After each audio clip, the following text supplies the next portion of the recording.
between me working on my project, we Oh, turned I guess today. we're live. Whoops, I didn't mean to do that. Oh, we're 2 minutes early. Are Yeah, we we're just two gonna go minutes for early. it? We're just going cold open. Okay, I cool. just need to figure out how to unpause this here. 1 second. Yeah. Uh, So, hey everybody, well, welcome that's to not what I meant to Bungus. do. But oh well, I will fix Nintendo, that. ignore this screen. There we go. There we Look at go. that. Sweet. All right, we're just doing zero mission again. Yeah. All right, I'm fine with that. I was honestly kind of hoping you do like a different randomizer, but honestly, I'm totally chill with this too. I mean, I could make I could do a dread one, but that one will take longer. Eh, listen, this is your show. You run it how you want. All You right, know, next if you next. want to play, yeah, if you want to play zero Oh, mission again, that's totally yeah, I'll cool play with me. zero mission night, and next time I'll do dread. All right.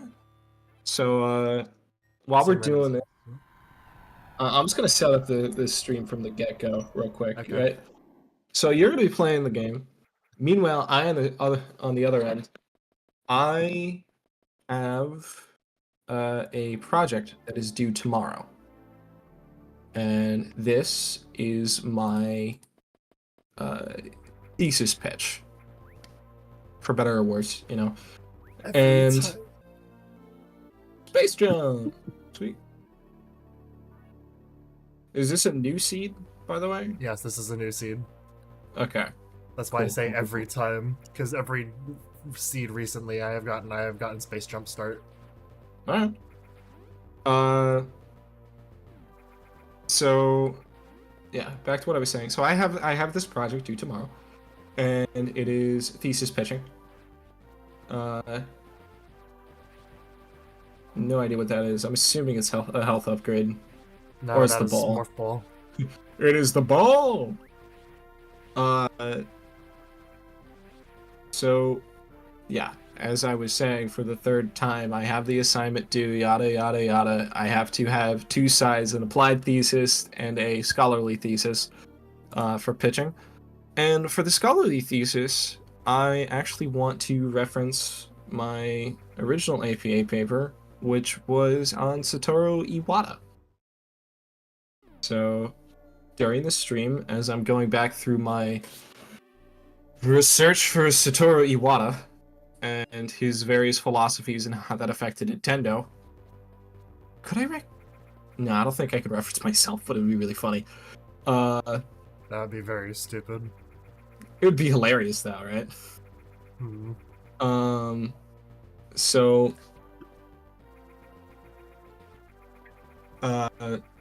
we're gonna do a bit of fun trivia with Tara while she's playing the game for Satoru Iwata.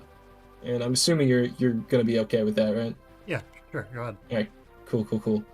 So, alright. So we've already gone over a couple of fun ones, so I'll for the stream, I'll go back over them real quick, if you don't mind, Tara. Yeah, sure. So number one, Tara already knows this, but Satoru Iwata actually did the compression technology for Pokemon Gold and Silver, which allowed it to fit both Gold and Silver, the second generation of Pokemon, and the first generation of Pokemon onto one tiny Game Boy cartridge. Which, like, is insane to consider, you know, by any modicum of thought. Yeah. But people may not know this. That was not the first game he actually invented an entire set of compression technology for. In fact, the first game that he created compression technology for was a game that many people actually stated, like, as third-party developers, was impossible to create, which was NES Open Tournament Golf. The reason saying it was impossible is that it was impossible to have a game that could have enough information on it to hold 18 holes, like 18 golfing holes.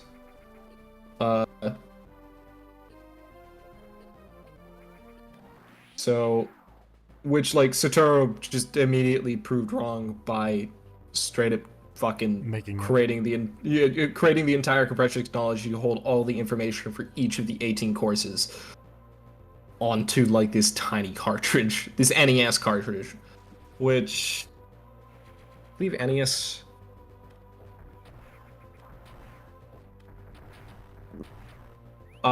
Which for reference, an NES cartridge typically only held anywhere between 24 kilobytes to 1 megabyte. And for anybody who doesn't know this about games, the largest part of any game is actually graphics and animations. Yeah. So probably over half of that space was entirely like just graphics, which is why people were saying it was impossible. Just like with the current hardware, it was just not possible to do that.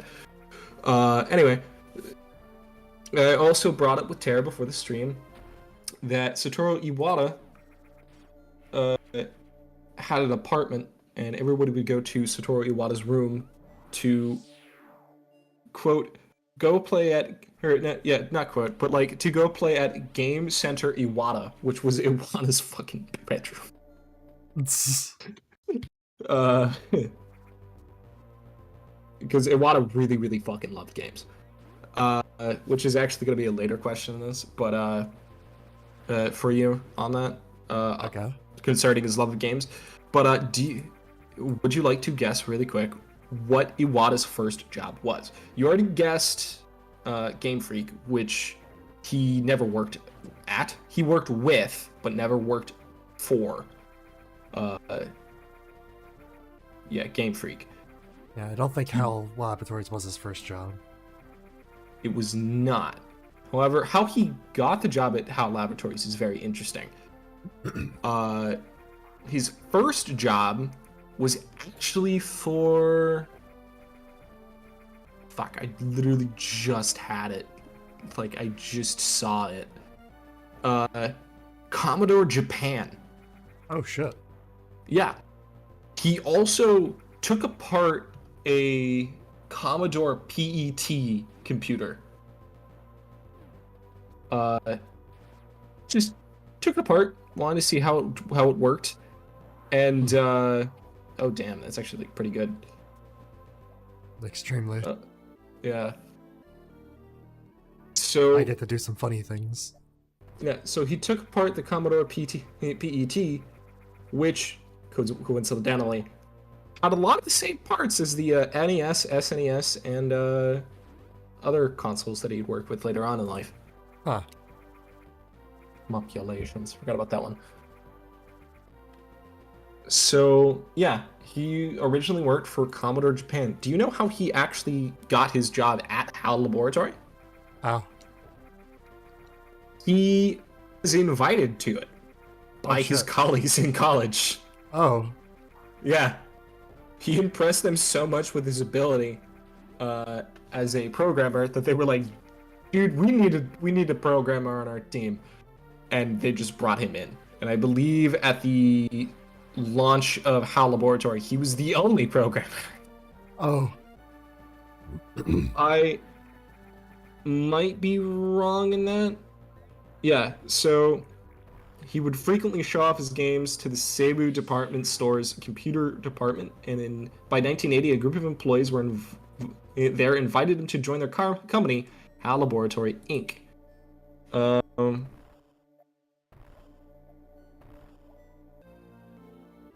So, excuse me. Yeah, the company is most famous for their work on the Kirby and Mother series, as well as the first two Super Smash Bros. Games. Mm-hmm.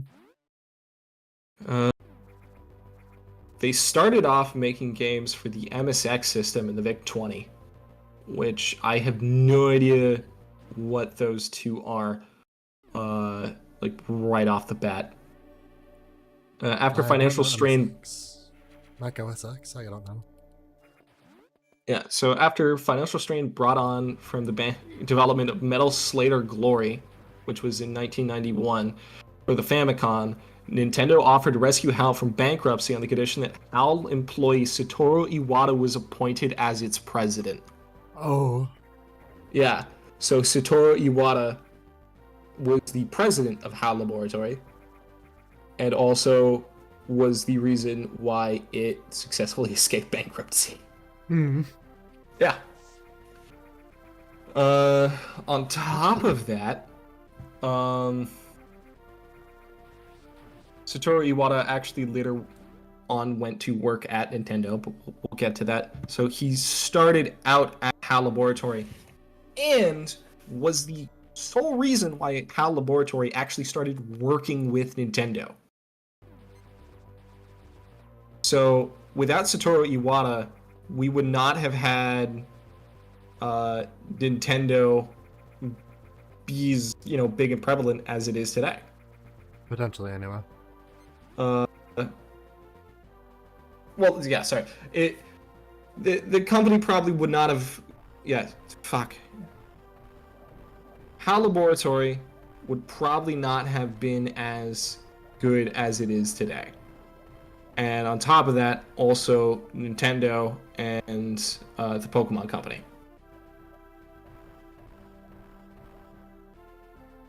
So yeah, just some fun stuff to consider. Yeah, that's not great.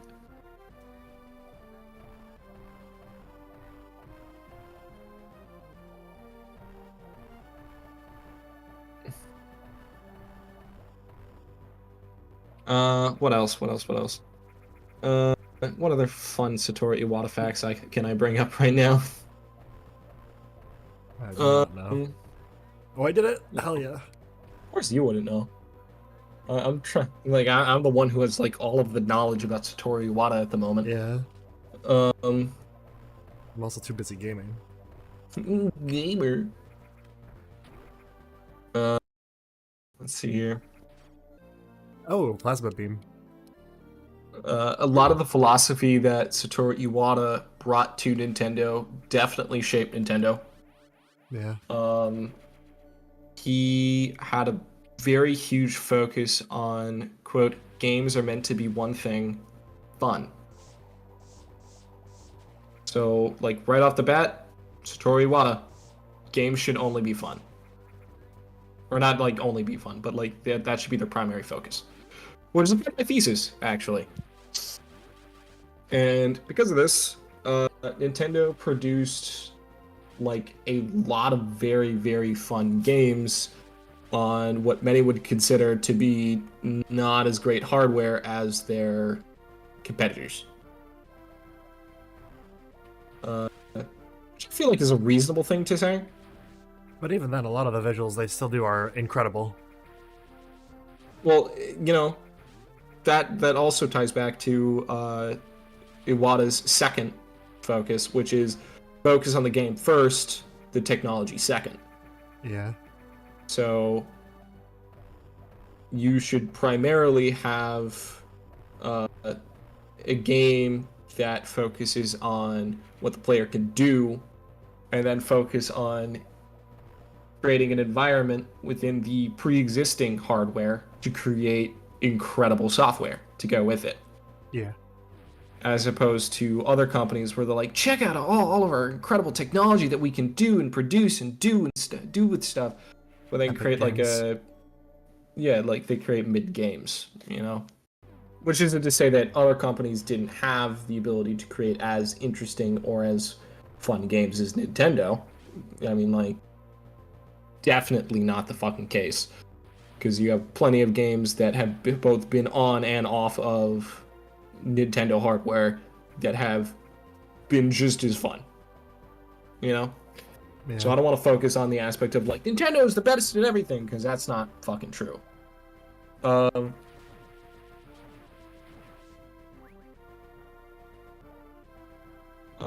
else? What other fun stuff? Went over there's Ice Golf. We went over Pokemon Gold and Silver.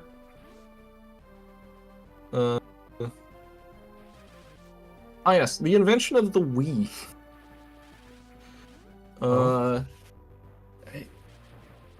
So he literally revitalized the entire company. He single-handedly pulled two companies out of financial strife. Well, I wouldn't say single-handedly, but like his leadership allowed two separate companies to escape incredible financial straits. So the first, obviously, being HAL Laboratory, with him taking the position as president, and Nintendo helping them along. But then the second was the invention of the Wii, which was the highest selling piece of hardware to ever exist, if I recall correctly. Really? I could be wrong, but I believe it was the Nintendo GameCube did not sell as well as they were hoping. Yeah. Oh wow, that's pretty neat. Oh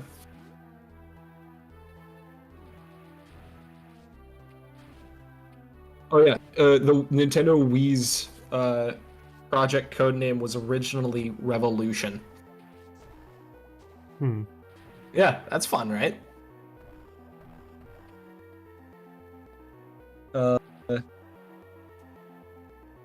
Following Iwata's goal of creating a gaming revolution, Iwata publicly revealed the Wii at E3 2005, holding it above his head to emphasize its small and lightweight design.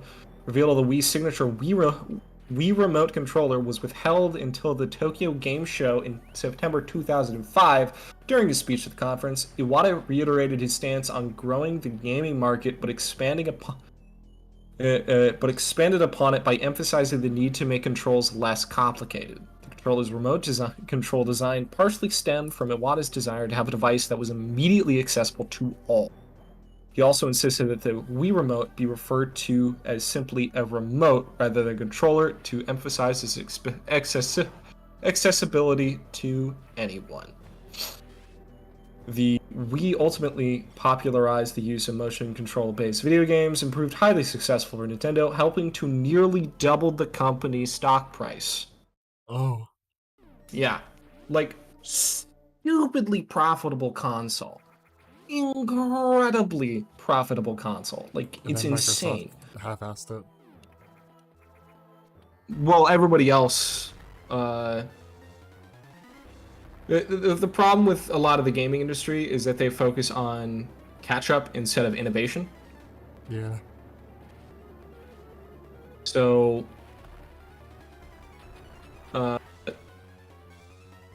with Nintendo, the whole deal is essentially, oof, that's not great.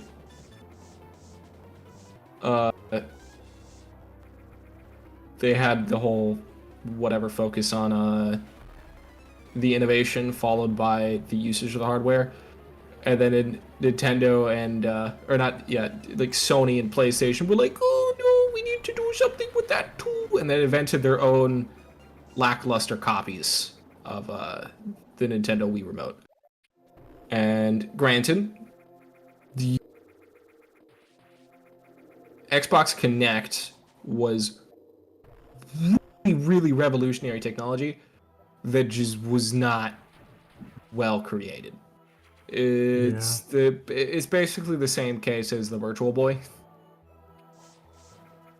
where it's like, yeah, it's a cool concept and it's really innovative, but the execution, by God, was it not good. So yeah. The Nintendo Wii. Oh, the Wii is a 7th generation console. I didn't know that.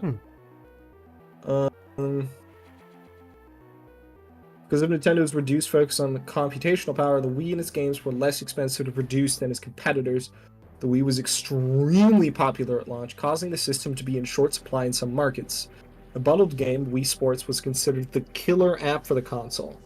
Other flagship games included entries in the Super Mario, Legend of Zelda, Pokemon, and Metroid series, which were, do you know which four? Let's see here. So we have Mario Galaxy 1 and 2. We So, have as a Twilight launch Princess and title, Sky as a launch title, Twilight Princess. Twilight Princess was the launch title for the Wii, I believe. Metroid Prime 3 was the Metroid one. Yep. I don't know And Mario one. Was it Galaxy? I don't think it I was. don't Was it believe it New was. Super Mario Bros? I believe it was New Super Mario Bros. I don't know that for certain. Here, let me look them up.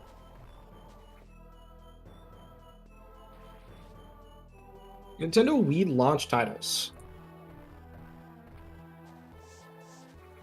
The launch games, so the games that were released at launch.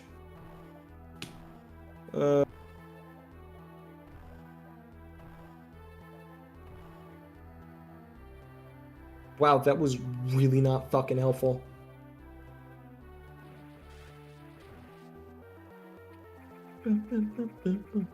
So, obviously, there was the Wii Sports. So then Twilight Princess, which was also released for the GameCube. I believe it was originally a GameCube title, and then also sold as a launch title for the Wii. Yeah, essentially. So it's not exclusive. Katamari fuck, what was it? Yeah, Katamari Damacy like puzzler from Konami turns the Wii mode. Oh, it's Elebit. Elebit Sprites. That was a fun game, actually. Oh god, Call of Duty was actually a launch title for the Wii. World at War, I think it was. I don't remember.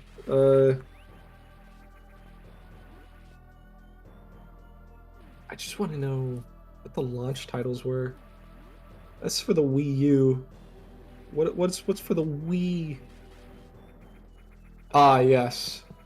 Avatar: The Last Airbender, Barnyard, Call of Duty 3, Cars, Excite Truck, The Grim Adventures of Billy and Mandy, GT Pro Series, Happy Feet, Madden NFL 07, Marvel Ultimate Alliance, Monster 4x4 World Circuit. So Ultimate Alliance is a fantastic game. Need for Speed Carbon, Open Season, Rampage Total Destruction, Rayman Raving Rabbids, Red Steel, which its sequel is actually pretty cool. SpongeBob SquarePants, Creature from the Krusty Krab, Super Monkey Ball Banana Blitz, which I believe is one of, if not the most popular Monkey Ball game. No, Banana Blitz isn't great. Oh, really? Alright, never mind. I'll shut the fuck up now. Ant Bully, Tony Hawk's Downhill Jam, The Legend of Zelda Twilight Princess, Trauma Center, Second Opinion, and Wii Sports.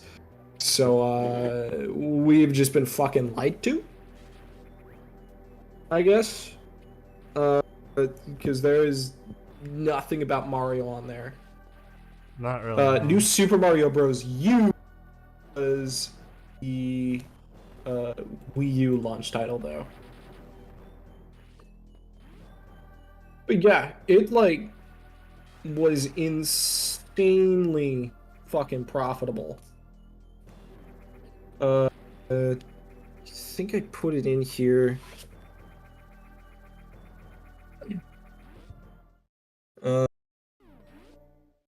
Oh yeah, the Wii U is projected to sell nearly 100 million units. Do you want to know how many were actually sold? Isn't it like in the single digit millions? It is like that projection was off by more than 90 million. Ooh. Yeah, like that's a big margin.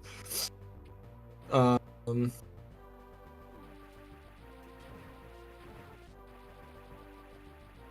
yeah, the release of the Wii increased the company's revenue by 230%. Which is like fucking crazy. I can't Insanely. find the I can't find the actual amount that was like for it that I remember seeing. Most because that would just take fucking forever. It's really fun. I'll be honest. But holy shit! I never actually realized how much smaller the Nintendo Wii is. It's like It's really pretty small. tiny. Yeah, like even compared to the like N64, it's it's thinner than the N64, which I remember being a relatively thin console. It's heavy though. That thing is a brick. Oh yeah, yeah, I know that. I definitely almost hurt myself as a kid.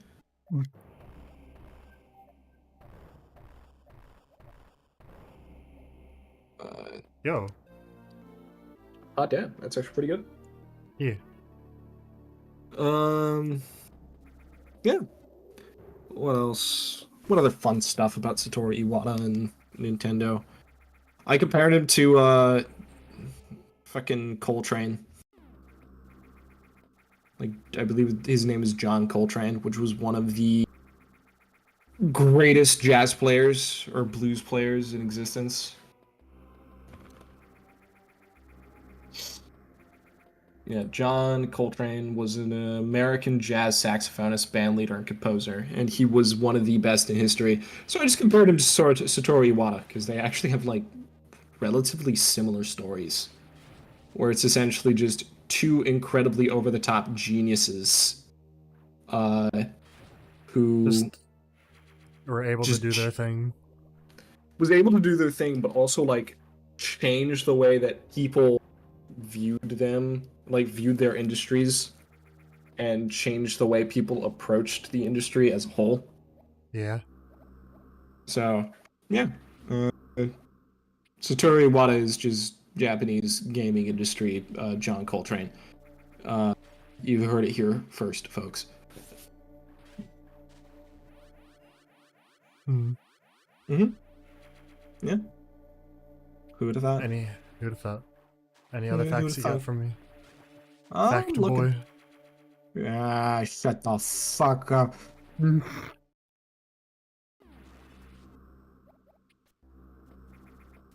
Yeah. So, Do I just want to go right? Theoretically, I could go right to Meta Ridley. okay. Would you like to? The question is, should I? Because if I get hit twice by anything, I'm dead. But I haven't done one of these in a while, so I think that could be fun. Mm. I just have to play this very carefully. Oh yeah, you want to know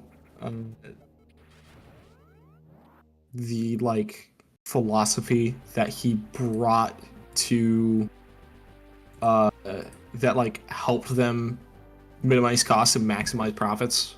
Oh, Or yeah, sorry. Uh, his strategy for minimizing the costs of production while maximizing as much the profits as necessary was to quote keeping development time down while keeping quality up. And it was only possible because quote because of his credibility as a hands-on programmer. So because of his extensive knowledge into the industry and into the way that games are created, that was how he fucking kept costs down and profits up for wow, games. who would have guessed? Who would have thought? Huh? Who would have thunk? Who would have thought knowing what you're doing is really good at making games? Yeah, but it's also a matter of just like how many companies nowadays are using that fucking strategy? Mostly indies. Right? You know?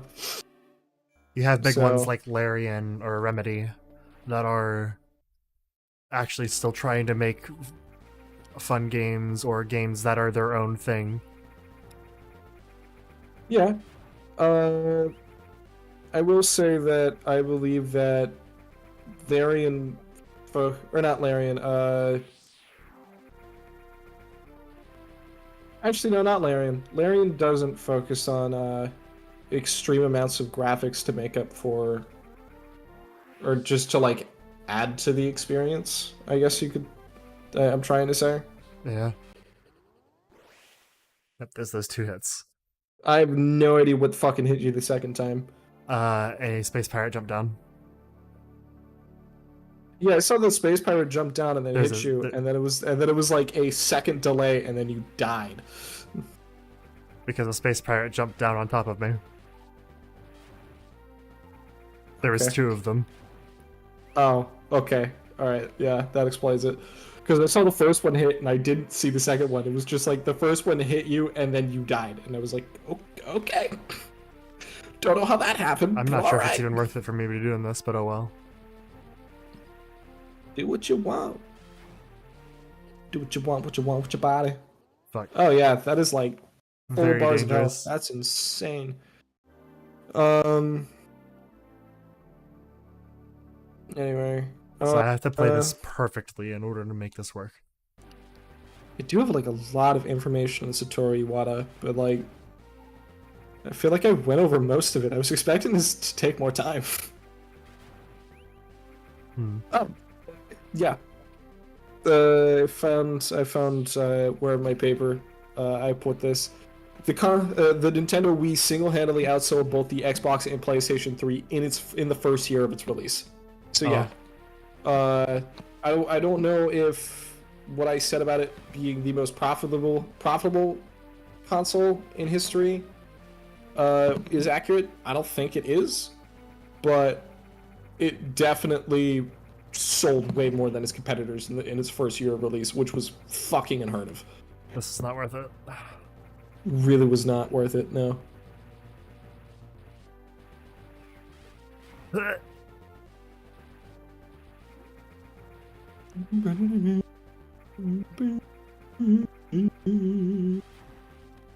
So yeah, fun facts about Satoru Iwata can I bring up? I believe he was credited in this game. Probably. I do know that he worked for a lot of games. He worked on Balloon Fight, NES Open Tournament Golf, Earthbound, Kirby. Although he was not a part of Nintendo at the time, Iwata assisted in the development of Pokemon Gold and Silver, as I said before, which were released for the Game Boy Color in '99. He also assisted in the programming of Pokemon Stadium for the Nintendo 64 by reading the original code in Pokemon Red and Green and porting the battle system into the new game in just 1 week. Oh. I should have used that in my fucking paper. That sounds awesome. Fucking According lord. to Tsunekazu Ishihara, who was the president of what? Do you want to guess? Pal Laboratory? If I had to get Nope. before him. Mm-mm. Nope. The president of the Pokemon Company, Iwata was instrumental in bringing Pokemon to Western markets. Oh. Yeah. While being president of HAL, he developed a plan for localization after reviewing the code for Red and Green, which was then completed by Teruki Murakawa. I apologize for butchering any names. This is not my native language, nor is it like by any means what I am capable of naturally speaking. Let me up. Oh yes. My favorite part of watching people play Metroid games is just watching them struggle to get through tiny holes. Vertical ones, specifically. Yeah. Like vertical What's even up tiny here? Oh, holes. yes, give me. I need that. Yeah, you really, I can take another hit. really do. So anyway, Teruki Murakawa, with Western releases coming 2 years after the Japanese release. Additionally, he assisted Masahiro Sakurai in the development of... That's a big name, you should know this one. Smash Bros. Yep! For the Nintendo 64. Masahiro Sakurai. Uh-huh. Masahiro Sakurai. wonder if I can get like a full list of games that he worked on. Also, I got my damage cut. Well, they got my damage taken cut, so things are better now. Sweet. Obviously, we know about Satoru Iwata's references in Breath of the Wild and Tears of the Kingdom. Mm-hmm.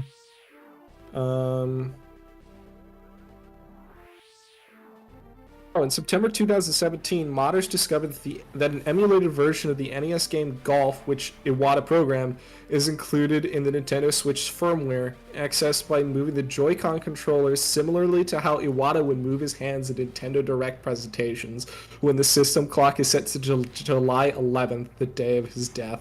That's very sad and very adorable. And is related to a Shinto belief, I believe. Maybe? I don't know. I believe there's a spiritual reason why they did it. I do know that it was his signature and he kept doing it and people were like, man, that is adorable. He was also referenced within Pokemon Ultra Sun and Ultra Moon, visiting the Game Freak building with Pokemon introduced in Pokemon Gold and Silver, has a non-player character relate how they were having trouble getting data onto the Game Boy Color game cards till they were helped by a, quote, amazing guy. This acknowledges Iwata's contribution to Gold and Silver that allowed them to include the whole of the world from Pokemon Red and Blue without compromising the size of Gold and Silver. And that has never been replicated in any Pokemon game since, unfortunately. He was posthumously granted a lot of rewards. I just want a list of all the different games that he worked on.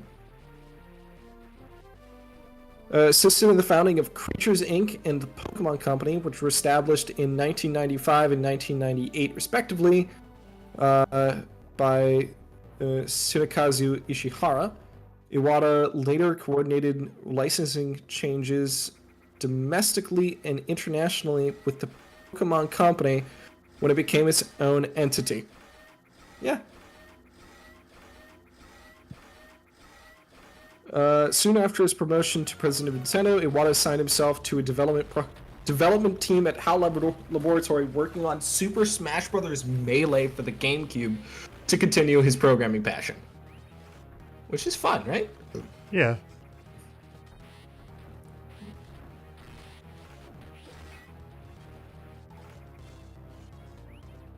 That's gamer-focused time. Fuck. Yeah. I'll keep going in the background. Pay attention or don't. He also worked on Animal Crossing, Mario, The Legend of Zelda series of games, among others. Such as Metroid Prime. Yeah. Yeah, he worked on Metroid Prime. He also had a cameo in Wario Smooth. Iwata partook in the development of Pokemon Go as well. So yeah, ain't that fun?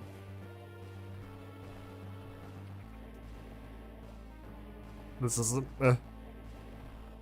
fuck. Let's have to do this the normal way.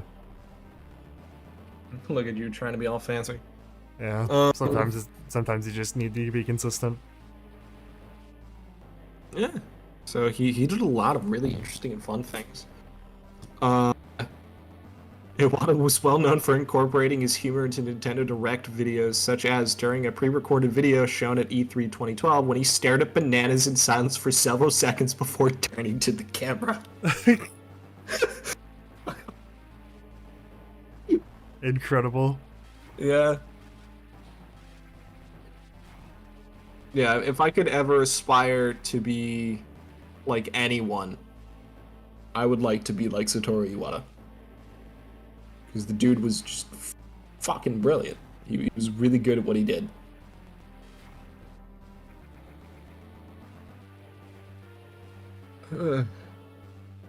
So yeah, I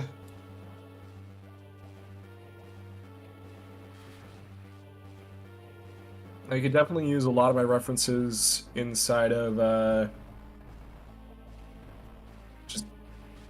my Satoru Iwata shit to be like, it's this sort of stuff. I cannot use it Um, again.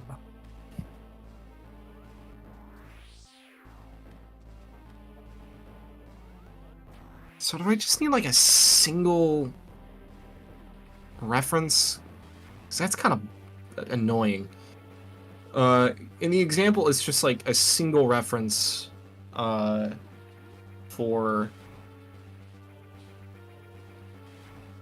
like one topic, essentially. Or like what one resource, which is like in the example, it was leading diversity towards a theory of functional leadership in diverse teams, Which is like, it's whatever. Like a proper thesis one. But I feel like using multiple would be better.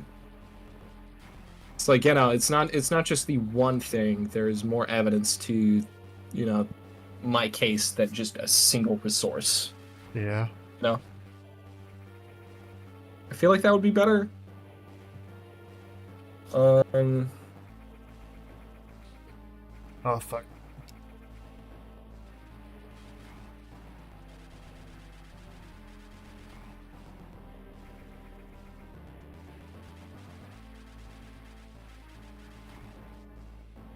And we have done it. Sweet. Game beaten. I Quarter of the way into the stream and the game beaten.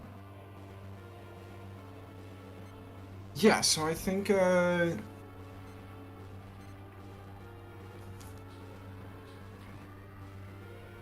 could use Wii sales as a part of referencing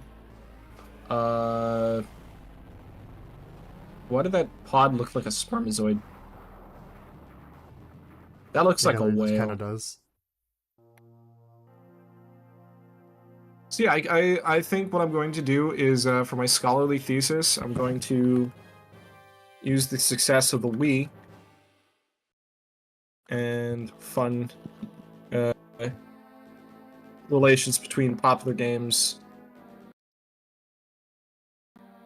and profit margins. What the hotkey is to fast forward? Start by shift tab. Okay.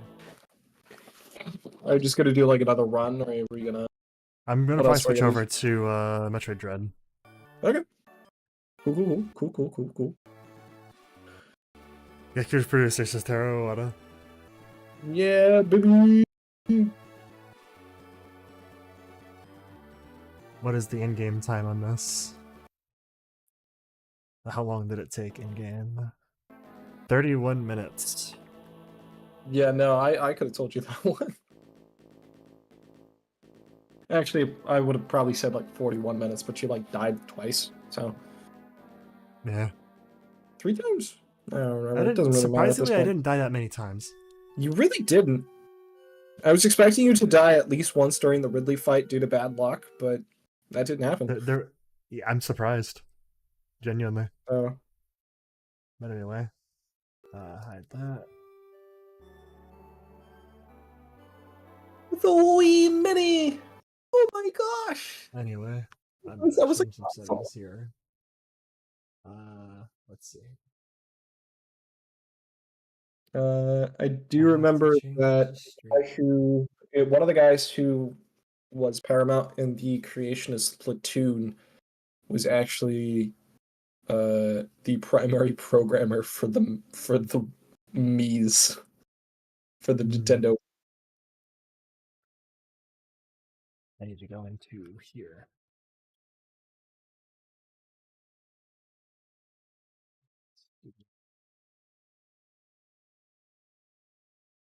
So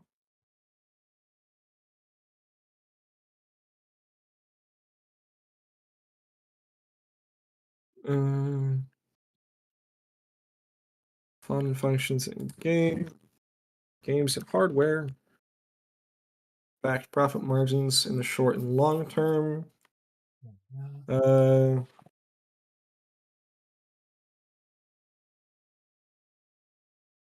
Games should be the primary focus. The primary focus. Any production team.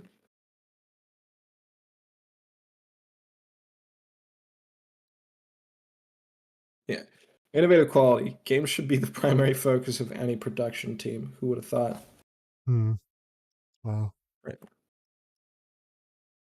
Aspect of fun and functional.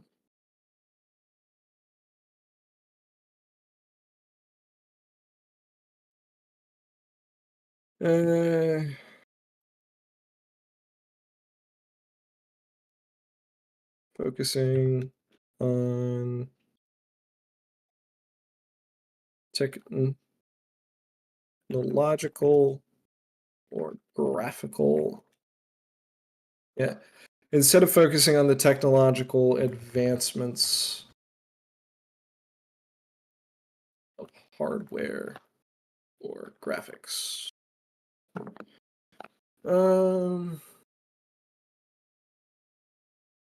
Through this focus, the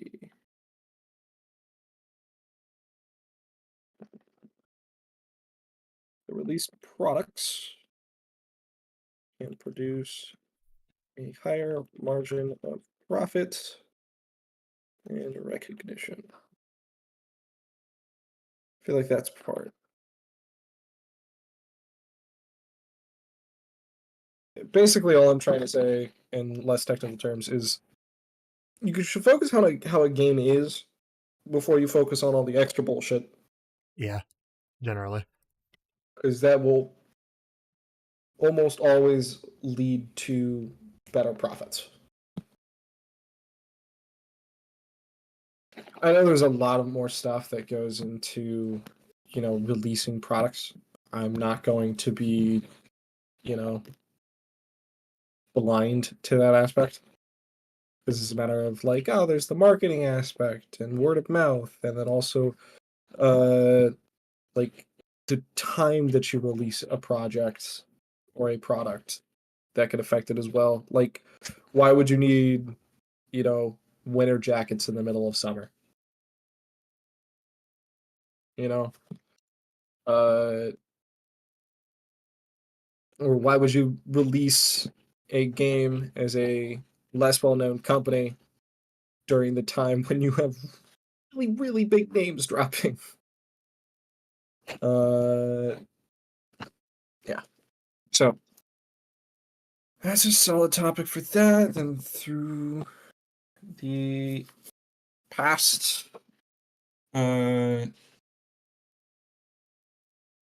successes of the Wii and various other games.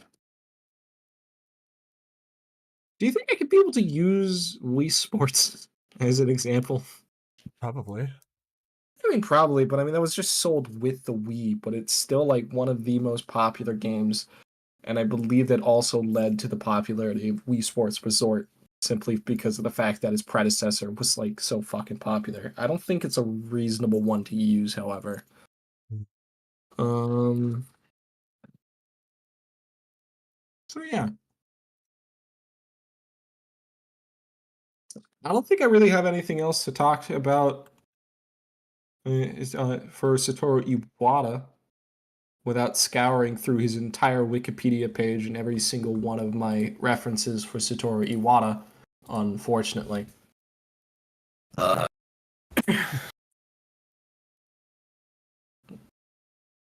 So, I don't think I have anything else we should really talk about right now.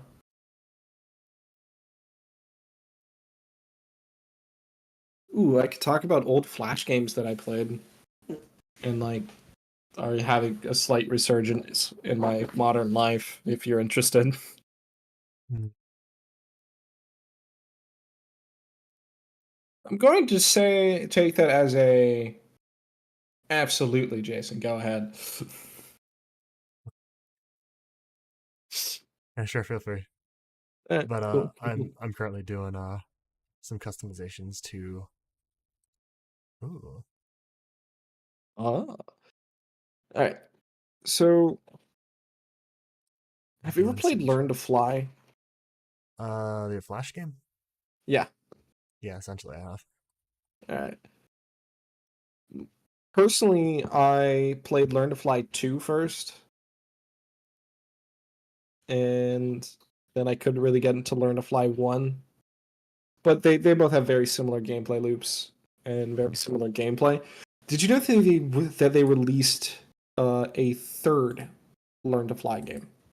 Really? Yeah, Learn to Fly 3.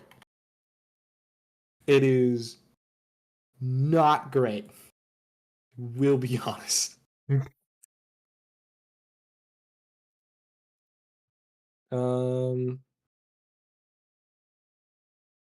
Generating a ROM. Well, not so much a ROM, it's a patch file that goes over it. no, it isn't games. Okay. So, for those of you who have more than likely never played Learn to Fly 3,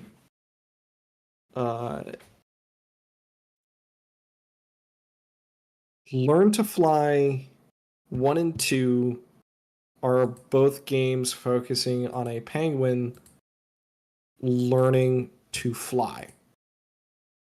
That's literally it. And the basis of it is just you use this penguin and give him shit, and he slowly flies further and further until you reach a specific goal. And I believe the original was just like, you just keep on flying until shit goes down. And that's it. That's the game. Learn to Fly 2 takes the ending of Learn to Fly 1, which is essentially the penguin flew to a fucking iceberg, which put him in the hospital, which made it so that he was unable to fly. And the penguin then proceeds to get angry comments from a dodo bird.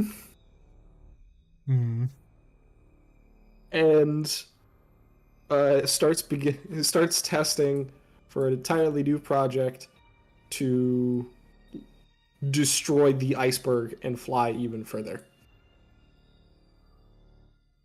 So yeah, that's Learn to Fly 2. Learn to Fly 3 is them trying to go to space. That's it. That's the game. They removed the horizontal aspect of the game entirely. So now, like, a lot of the mechanics that they had are just kind of gone. Why Which does is it it? like this here? What? I'm trying to figure out why this isn't viewing properly on my screen, but oh well, I'm tempted to leave it as is. Right. Uh, Anyway, yeah. had to So delete that. basically, uh, it's literally just you launching a penguin in a rocket ship into the air, like, infinitely. And it's really not great, in my opinion, because they added a bunch of really annoying bullshit mechanics. Hmm. So you remember how in Learn to Fly 1 and 2, uh, it's literally just like, great, cool, you make your penguin go faster, and you have him go off to the side, and then occasionally you have him, hit objects or just keep going further and further. It's basic, it's simple, it's fun. Yeah. It's not a whole lot to it, and you just go for it. That's the game. Learn to Fly 3 still has obstacles like in Learn to Fly 2. However, these obstacles aren't for you to destroy, they're just to get into your way. Which is really fucking obnoxious. Because you'll have a really, like, cool setup for your rocket. Because they set it up so that it operates operates like an actual rocket. So you have different stages. You have uh, different things that affect speed and weight for your rocket, like in-depth mechanics. And then all of a sudden, you're using shit to make it so that your rocket goes like stupid fast and launch super stupid high. And you hit one object, all of a sudden you're just flying back towards the ground for some reason. Hmm. And now your entire run is just fucked. Did I already get super missiles? Okay, that's weird. So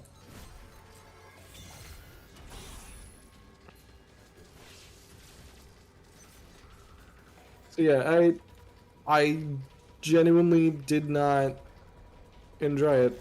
It was an interesting concept. It had a lot of interesting stuff to it. The execution, not great. Really not great, in my opinion. So, yeah. Also, Strike Force Heroes. Uh, did I ever play Strike Force Heroes around you? Did you ever play Strike Force Heroes or no? I don't think I have, no. All right, Strike Force Heroes was a game where it's essentially 2D Call of Duty. I feel like is the best way to describe it. Hmm. So it's a 2D side-scrolling shooter, and it's cool actually. It's like a Metal Slug kind of game. Yeah. I feel like that's also a pretty accurate way of putting it.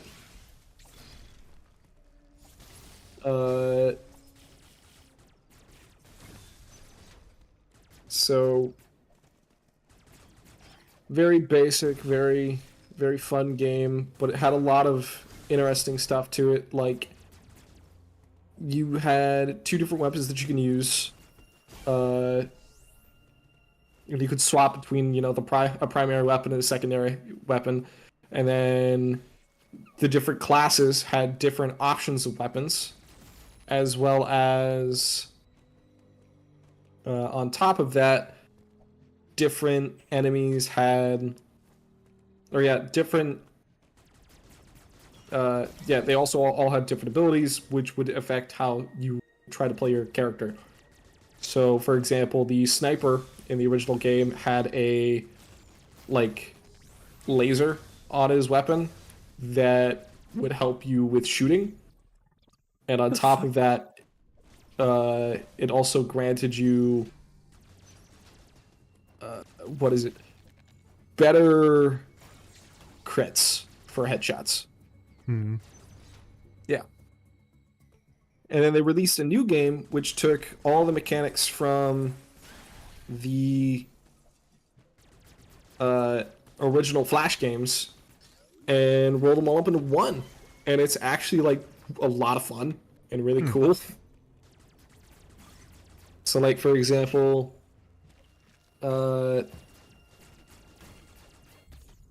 they have like the roulette system from the second or third game in there.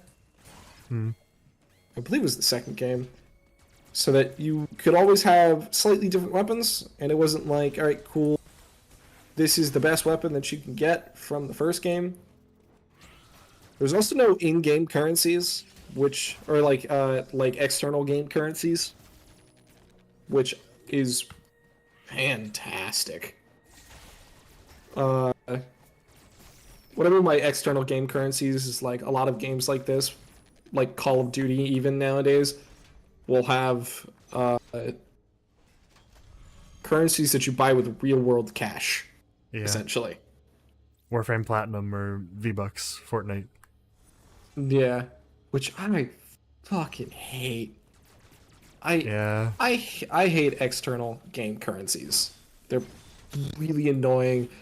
They often hide a lot of the cooler stuff behind it, or with it, they introduce a level of grind that is not necessary.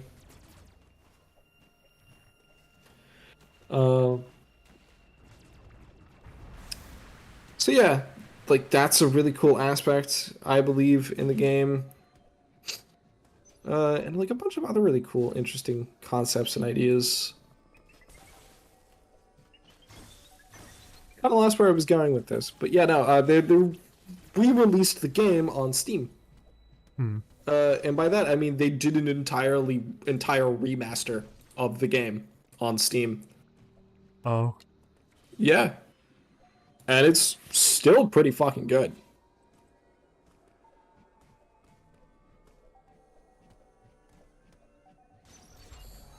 Oh no. I did it! Hell yeah. Do you know how tight that timing is? Nope. Insanely tight. I think it's like like 2 or 3 frames. I do want to try getting this game at one point and I playing through it. could just share it with you legally. Ooh, fair enough.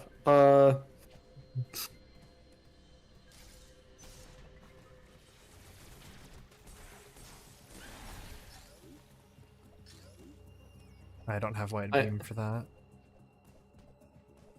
I am thinking of doing something that I want to call the brick run for Learn to Fly Oh, 2. the brick run, where you just try and make yourself as you're not flying. Uh, kinda. I don't want to spoil the magnificence the magnificence of the brick run. Uh, uh, but it's also like I feel like it would also just be really fucking boring. Hmm. Okay, that's Varia.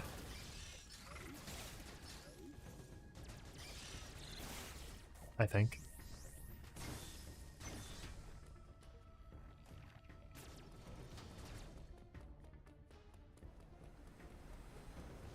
I also honestly don't know if the brick run is possible, so it probably is. But the version I have now, I really don't know if it's possible.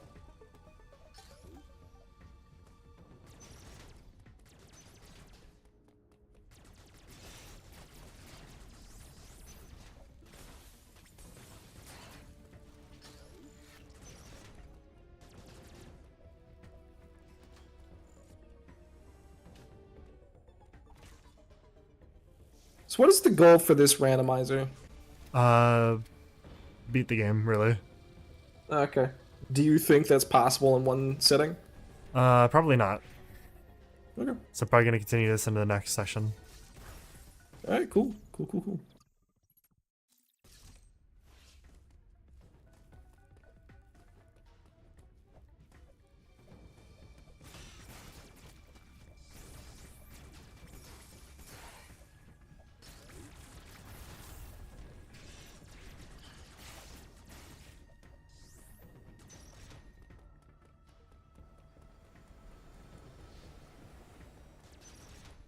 I cannot wait to show you how the speed booster works in this game because I think you'd love it.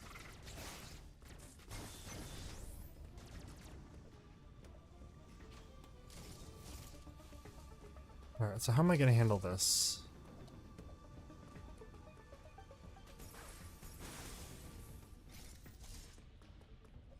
Oh, that's how I handle it.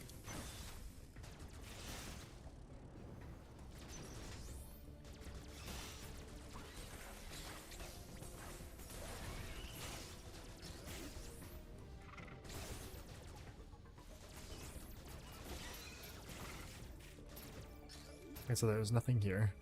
And I might have just soft locked myself.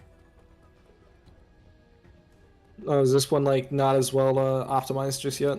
Well, the thing is, that's not so much a matter of being optimized. It's more just a matter of, it's just how it goes sometimes with how the game is designed. So I need to restart.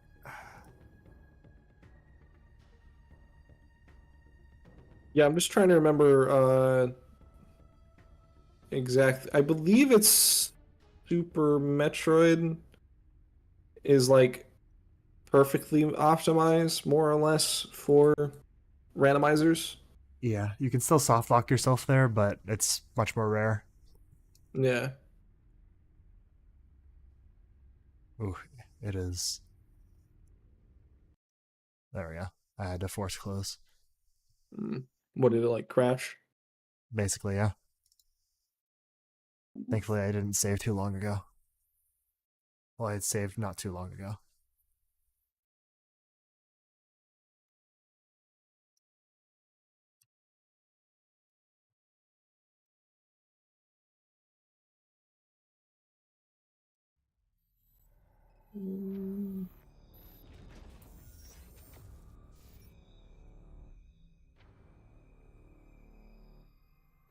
Metroid.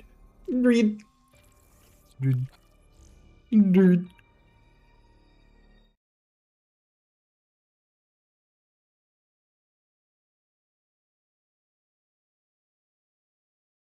I'm really hoping that they add randomizer support for Prime Remastered. The moment they do, I'm probably going to stream that. I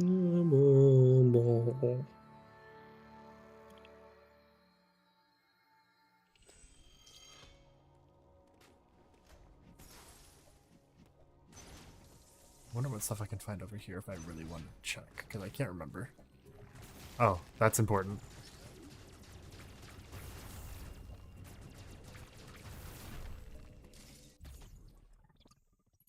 Progressive spin. Yeah. Yeah, not going in there yet.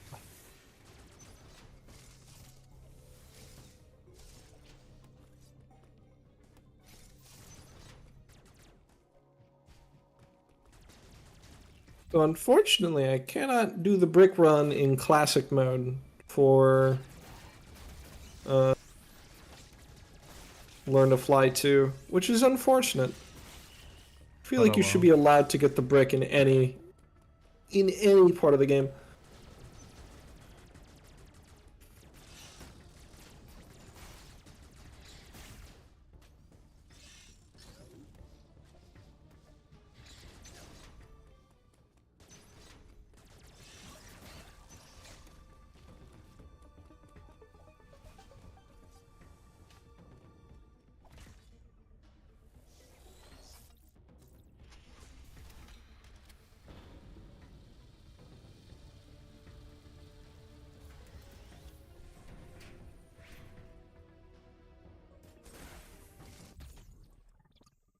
Missile Tank 2 acquired. 2 missiles. Missiles.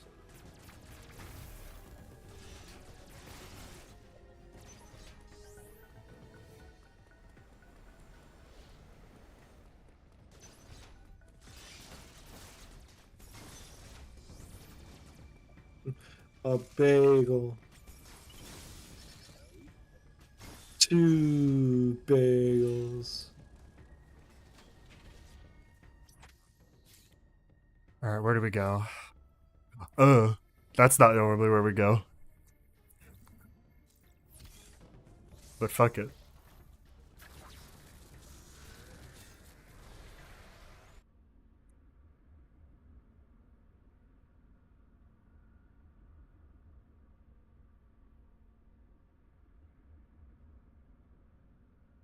Oh, it's a loading screen. I just kind of thought it was like a really stupid cutscene.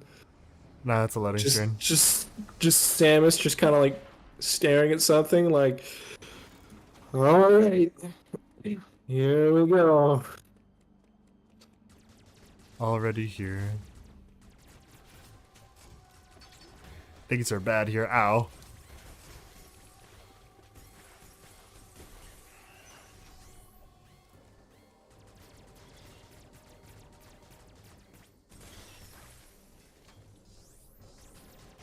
Yeah, I can't do anything here.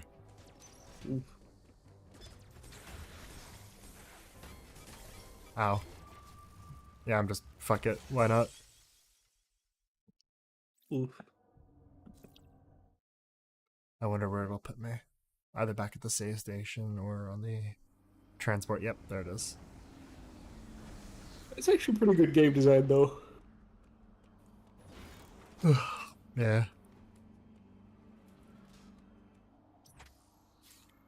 very thankful for it.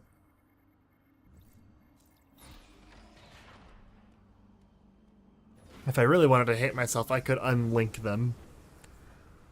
As in, you could go in one way, and then if you go the way back, it'll take you to another place. Ooh, that's a bug. What's a bug?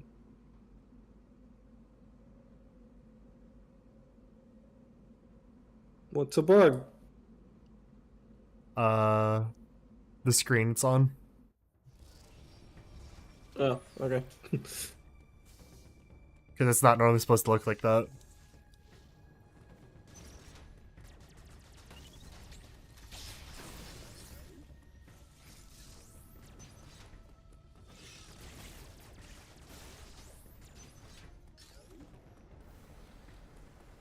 Would you believe me if I said I had little faith in Dread actually being good? No. Because that primarily comes down to the Samus Returns remake. Because that one wasn't great. Yeah, no, the reason I'm saying no is because I do remember when Metroid Dread was announced, you were actually very excited for it, if I recall correctly. I was excited, but then I learned it was Mercury Steam that was working on it, and my excitement was hampered. Alright, then you definitely never voiced those concerns to me. And if you did, I definitely forgot. Hmm. Oh, fuck.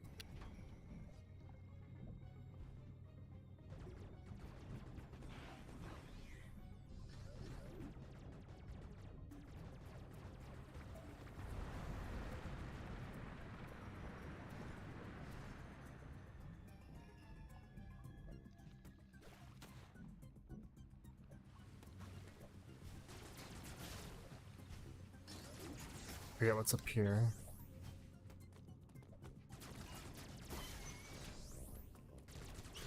Hi there, sir. I also really enjoy about Learn to Fly 2 that in the loading screens they're just fucking schizo ramblings. Hmm. Ooh, bomb.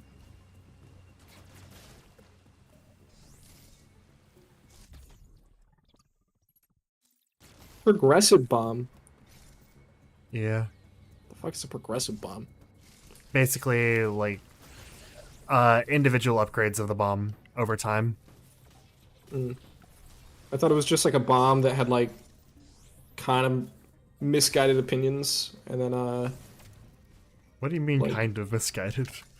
it had kind of misguided opinions, and then like it slowly grew to understand more about the world that it was currently living in, and then altered its worldviews so that it was a bit more understanding of the world that we know.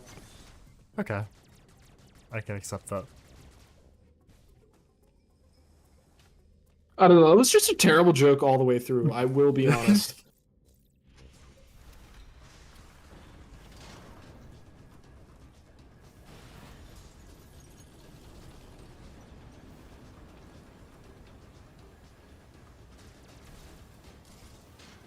It was something, is all I can say about it. Oh yeah, it was not a It was a great bit. fucking thought process. That's all I can say. It was a bit fucking stupid.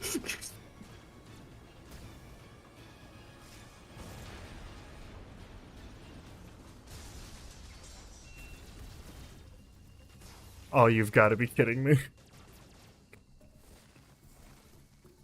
What happened? I'm stuck. You're stuck again. Yes, I have. Oof. I think the door randomizer might have been a mistake. But I can kill myself here. Ah, yes. The ultimate solution. I shouldn't say that on stream. The problem solver, as they call it. Hey, if it's good enough for Adolf. Jesus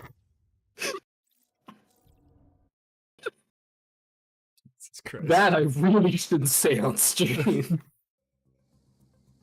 Oh no. Oof. I have to actually see it. I actually have to quit out of the game again. Do I want to keep this up? You have 45-ish minutes. A little bit more, a little bit less. Entirely up to you, baby. What could I do? Because starting a new seed would kind of be a bit redundant at this point. You know what I just realized? Hmm? I have expanded my repertoire for casual names and conversations. How's that? So I originally used peaches a lot, right? Right. Now, in addition to peaches, I also say baby. Right? Yeah. I'm not saying it's a good thing. I'm just saying it's interesting.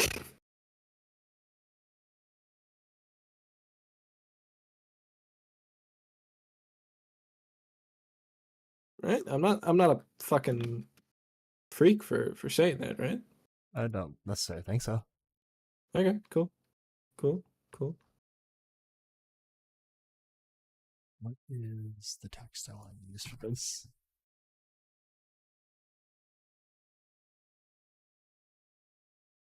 I wish we had a 100. slightly bigger audience. So I could be like, yeah, so how's everybody doing today? And then not look at the chat at all because I just don't even have it pulled up at the moment.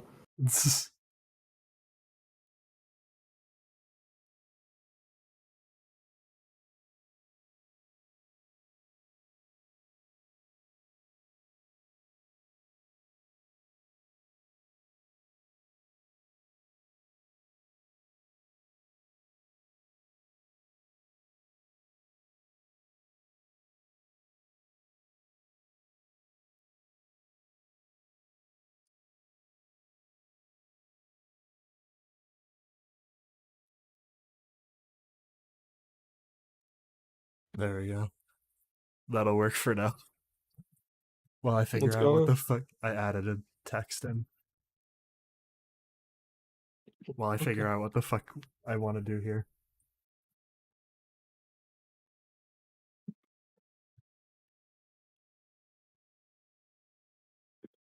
Now I gotta go look at the stream to see what you've done. It's not much. I mean, I also need to do it so I can actually pull up chat so I can actually fucking see it. True. I apparently just tried to send feedback to YouTube. Nice. Bungus talk? Also, do you recognize that font? I didn't look at it long enough.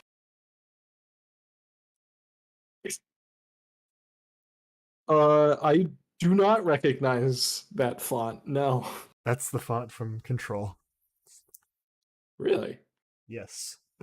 ICC Avant-Garde Gothic Bold. Neat.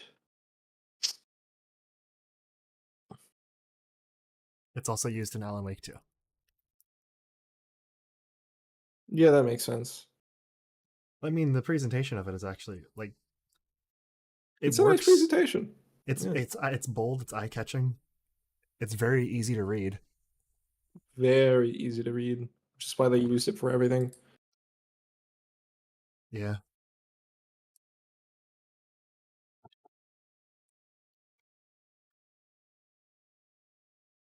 But actually, while I'm thinking about it, what would be a wish list for you for Control 2? Because we know that's probably going to happen at some point. But what would you want to see in a sequel to it? That's a very difficult question. Because I feel like Control 1, as much as I hate to say it, works just fine as a single once-off game. The only way I could consider it consider there being a sequel would to have it be something almost entirely new. Well, like, another thing that we can mention specifically is there's actually more to it than you'd think in that regard because of the nature of the oldest house and it being an always shifting building. Yeah.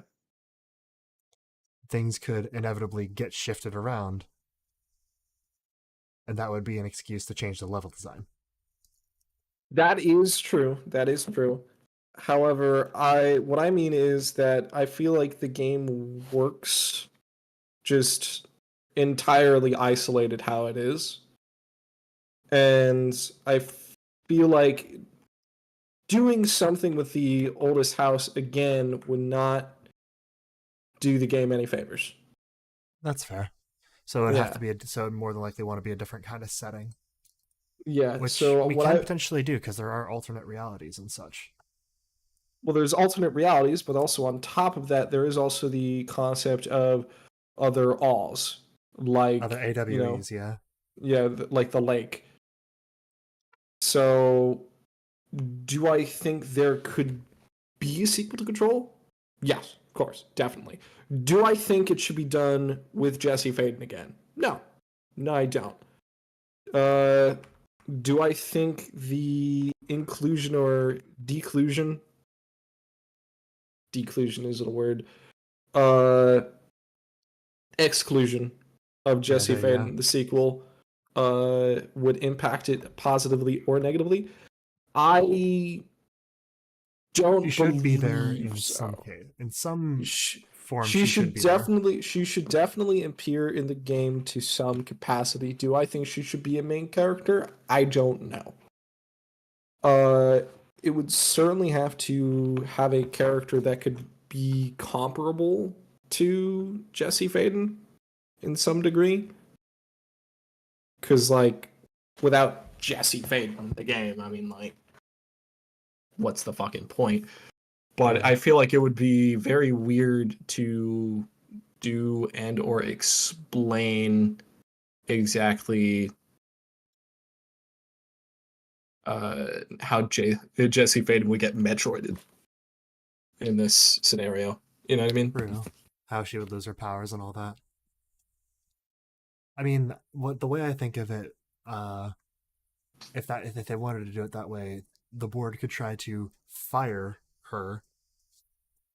I'm using air quotes, but uh, that could fuck her up. It could also be a matter of Jesse Faden could give up her abilities. Like a lot of the shit that she took from containment could be like just that, you know. Yeah, It she needs could to go back unbind. into containment. Yeah. Um I feel like that could certainly be a possibility for how things go, Yeah, honestly. true. Um Personally, I feel like it would be very interesting if she had to personally leave the oldest house and go to an AWE and had to solve issues outside of the oldest house. Yeah, that's mostly going to happen after the hiss is taken care of. I can imagine. We'll have to see when that is. Yeah, it's also a matter of so I watched Jesse Cox play the game, like after beating it myself, Yeah, obviously. And one of the things that he brought up is that when things come into our reality, they're never really gone. They're just contained. yeah. So I don't think that the hiss would disappear entirely in the second game. Do I think there should be a new villain? Yes, definitely, without Absolutely. a fucking doubt in my mind. And it's Uh, undoubtedly going to be the Dark Presence if I had to guess, because that's what they're working towards. Maybe. Another interesting concept would be another group, like a rival group, who also knows about AWEs and altered items and so on and so forth. Oh, hunt basically like maybe hunting down some kind of paranatural crime uh syndicate, essentially. Yeah, a paranormal crime syndicate, or like a group who is basically it would be like Jesse Faden it being fucking Indiana Jones for a game. I feel like Yeah. would be interesting. Uh, the Dark Presence, meanwhile, well, I don't think it's gone. You haven't gotten the secret ending for Alan Wake 2 yet, have you? I am working on that. You Okay. will eventually see why I am saying I am working on that. I think Okay. I have given you teasers, but I am working on a project regarding that. Oh, You you're specific like all you the sp- you all the stuff specifically that have you've been. gotten. It's been Oh, working on okay, that. so that's what that stuff is. Yes, Okay. Because you have just like I gave you messaged me. I gave you Yeah, stuff out of so context. for reference for this Don't don't conversation, don't try and spoil I too much. no, I'm literally going to say what I fucking have seen so far. Yeah. And that's it. Because this is all I know about this project so far. Tara has sent me an MP3, It's, a screenshot with the caption, I will call it. Keyframes are fun. it's just Uh, yeah, I can say that at least. So mhm, working with text in Sony Vegas can be a bit annoying. It might also be because I don't fully understand it yet, but specifically I have those keyframes because I have text that I am syncing to me talking. mm, And with how text works in Vegas, it's one thing that you have to modify over time. You can't add another layer and just do new text. It's yeah. all you have to do keyframes. So yeah, So all that is keyframes of me syncing it to my voice and having it flicker in and out. mm, I also have to uh, change fonts and stuff like that and add different effects and things like that. That's all keyframed as well, and it's a pain in the ass. But it's done for that uh, episode. so yeah, you messaged that image followed by keyframes are fun, followed by me asking keyframes for what, followed by no response. Now you know. The next day, I messaged you. I want to say these are 4 messages. Uh, which was talking about a Paper Mario TTRPG game, which I still think would be an incredible fucking idea. I think it would work better as a board game. Uh, Technically a TTRPG is a board game, but You I know what? understand where True. you're coming from. True. The reason I'm saying TTRPG specifically is because they already have the entire system set up. Oh yeah, It because would it's just turn based and all be that.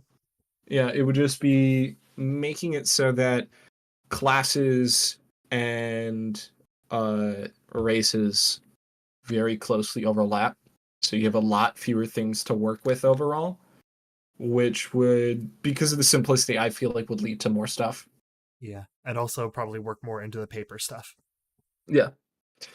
Um, and then of course having like all the different Mario characters be enemies, Yeah. including Mario, because I feel like that would be fun. And then having like the stars and badges also affect gameplay.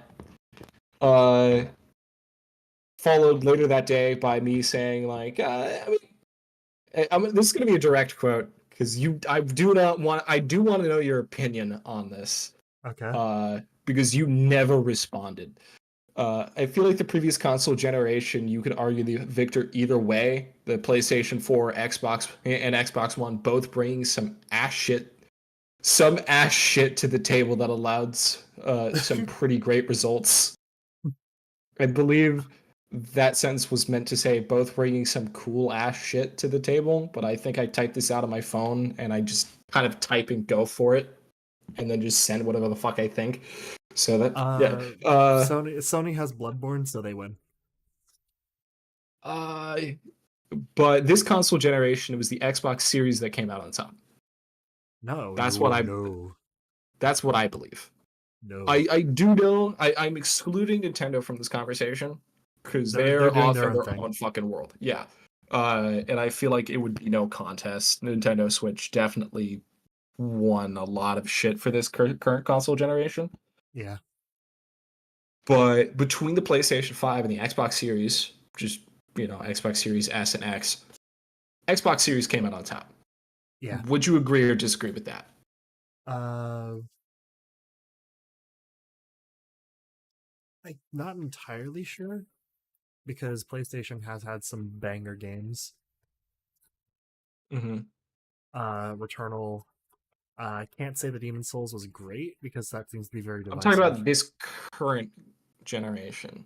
That is this. Oh wait, no. Gen. Yeah, you're right. Returnal did originally come out solely for the PlayStation 5. Uh, I'm wrong in saying that. Ripped Apart was really good too. Ripped a fart. What? Yeah, Ratchet and Oh, Clank. ripped apart. It ripped apart. Yeah, thank you. Okay. You just said it with no context, and it's been so long since I played that game. Ah, Um, yeah, that was a pretty solid game. But the reason I'm saying that the Xbox Series trumps the PlayStation 5 is because the Xbox Series had so much shit to it. They had a bunch of third-party and exclusive games that came out on the console. A and lot of backwards really compatibility is good. a lot of really standout additions to the console include like you said, backwards compatibility, which was not just for the Xbox 360 but also the Xbox, and I believe the Xbox One. That is how I As replayed uh, Ninja Gaiden Black recently. Yeah, and just so much more shit, that made the Xbox Series be as good as it is currently. Meanwhile, PlayStation 5 has maybe 50 games, 60 games, like a fully original just for PlayStation 5 alone games. And Returnal, yeah, definitely one of them. Ratchet and Clank Rift Apart, I believe, was for all consoles. No, initially it wasn't. Uh It was ported to PC somewhat recently, but not the Xbox. oh yeah, I am right on that one. So what are all the PS5 exclusives? Uh The Demon Souls PlayStation. remake, but that one is kind of mixed bag. Oh my god. 1, 2, 3, 4, 5, 6, 7, 8, 9, 10, 11, 12, 13 games are Oh no. PlayStation 5 only games. 13. They are Astro's Playroom, The Dark Pictures, which was for VR, Death Stranding 2, which isn't even out yet, last I checked, Hmm. Demon Souls, the remake, Destruction All Stars, which I have no idea what that game The is. fuck is Destruction All Stars? It is made by Sony Interactive in Unreal Engine 4, which next to it says citation needed, Hmm. which does not prove promising. Is a global sports entertainment event where stars and cars collide. Hmm. Yeah, that's about it. Final Fantasy VII Rebirth. Ah, that's on Uh, PC as well, though. check it- I believe Final Fantasy VII. Uh, that's the sequel to the remake, correct? Yeah, Mm-hmm. which also isn't out yet, and I believe is going to go a year before it becomes a non-exclusive only game. Uh, Horizon Call of the Mountain. remake is out. Yeah, remake is no longer an exclusive. Yeah. What I was saying is Rebirth is going to be probably out for about a year, and then it's going to become a non-exclusive as well. Yeah. Marvel's Wolverine, which is a game that also hasn't come out yet. Horizon Call of the Mountain, uh, whatever. Quantum Error. Hmm. which is a game I haven't heard of. Rise of the Ronin, which I think I did link in the either the Dumb Fucks or the Bungus Buddies chat like a year ago.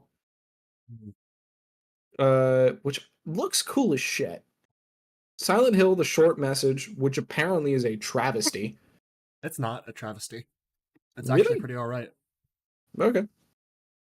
There are some Uh, issues with it, but for being a first party Silent Hill game developed by Konami, hmm, it's actually really fucking good. And it was released for free. okay, fair enough. So for being like a Uh, 2 or 3 hour experience for free and a Silent Hill game that's actually kind of scary sometimes, that's really good. so then Spider-Man 2, which I haven't played yet, and I really don't care about playing.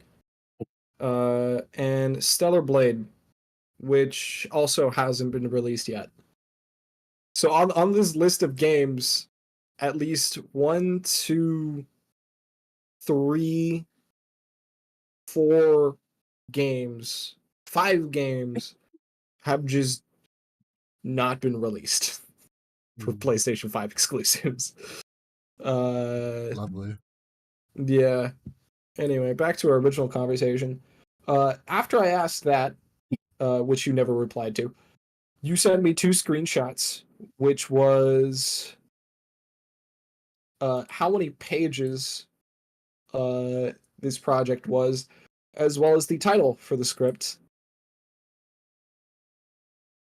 followed by a bunch of censored text, which I will be honest, I didn't look at. If you take a look at it now, you'll know exactly what it is. Yeah, but I'm also more interested in not reading it because I want to see the full project when it's done. That is fair. Yeah. Then you messaged me about how quickly you can kill Mulligan and Thornton. Oh, Yeah.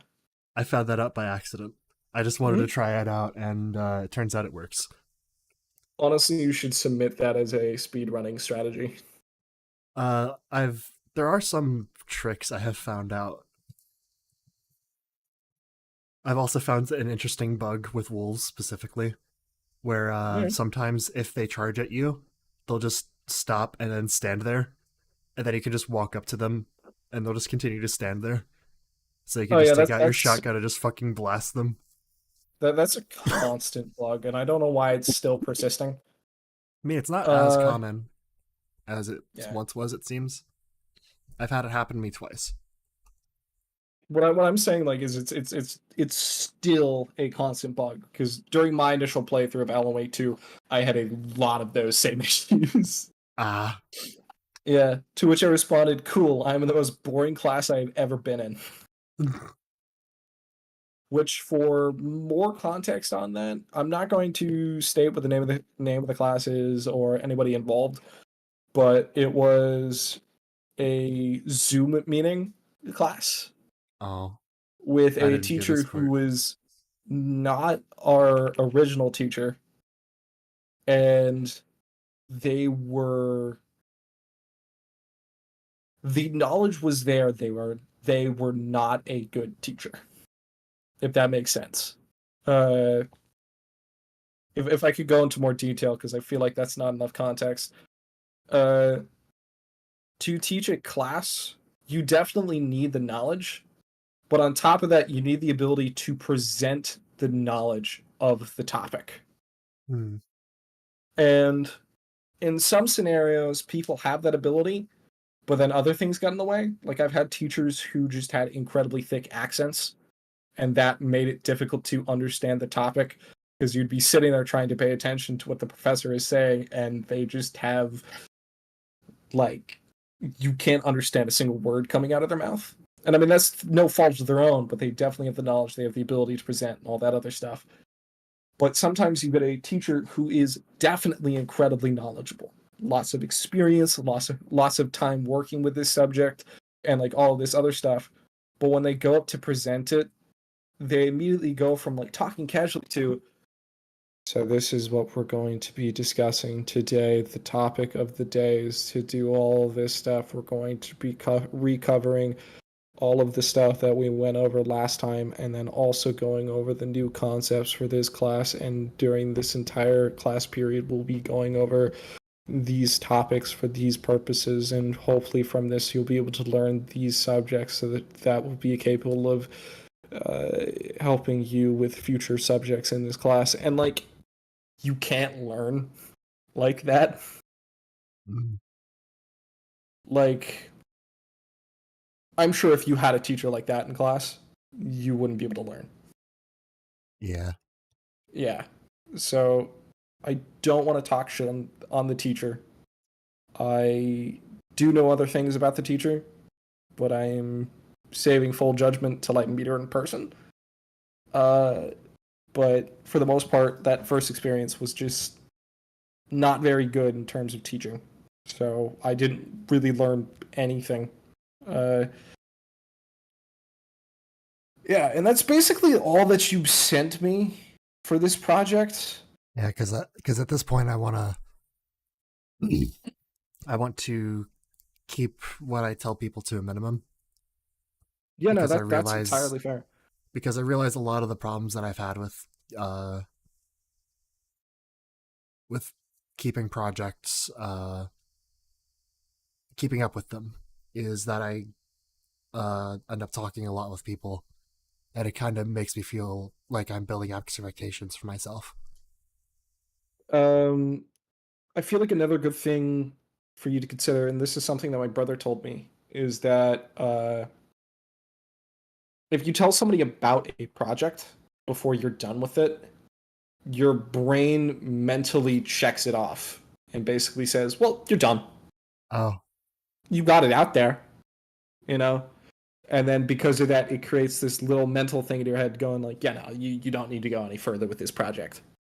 So revealing tiny bits of a project can be fine. However, sitting there and revealing a whole bunch of stuff for the project can often end up ruining your motivation for continuing it. Yeah. And for anybody who's worried about the validity of that statement, my brother is currently going for a master's degree in psychology. So I feel like he may know what he's talking about in that regard. I can imagine. Speaking of my brother and psychology, have I spoken to you about the chaos theory of careers? Chaos theory of careers. No, you haven't. So do you know what chaos theory is? Vaguely. So I recall what exactly chaos theory is. I'm going to look this up so I make sure that I have the exact definition of chaos theory. So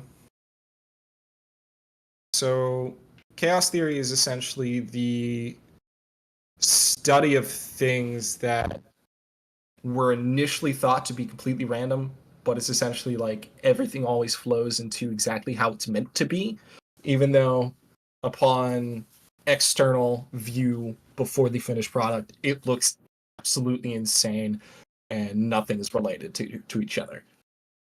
So the chaos theory of careers is essentially earlier or like way off in the past, how careers were initially set up were that you would take testing and those results would help you find what would be your best career path in the future, and thus because of your then experiences that would lead to your future experiences in the workplace. The chaos theory of careers, meanwhile, is essentially that not everything in life will ever turn out how you want it to turn out.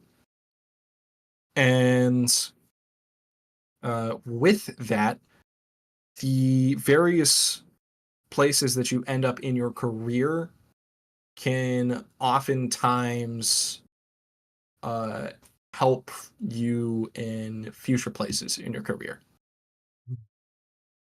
So the entire point of the chaos theory career of careers is essentially to understand that, harness it, and then use it to your advantage. So it's to accept that, like, life is just fucking crazy and there's absolutely no certainty, but be able to also recognize certain signs in various industries to be able to get in on it early so that you can take advantage of it. Uh, Another good way of looking at it is my brother used the example of my mother's career, or like various careers.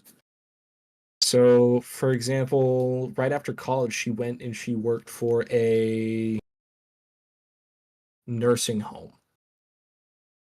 And there she actually ended up in a variety of leadership positions. And then she shout out my brother. And because of that, she was like, I don't think it's really good to be taking care of a baby while also working for, a nursing home at the same time. I feel like that's going to result in a lot of difficulties. So that actually resulted in my mom learning computers. And with that, my mom became very proficient in computers and worked from home and embraced the internet era very early on.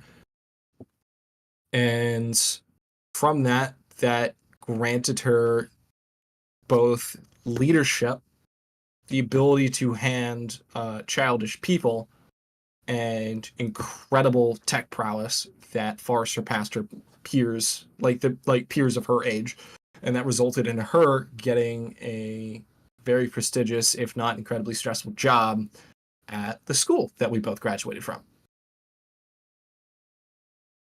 And pretty much that is the entire thought process of the chaos theory of careers, where it's just like what she originally wanted to be was a psychologist, if I recall correctly, like working with people in child psychology.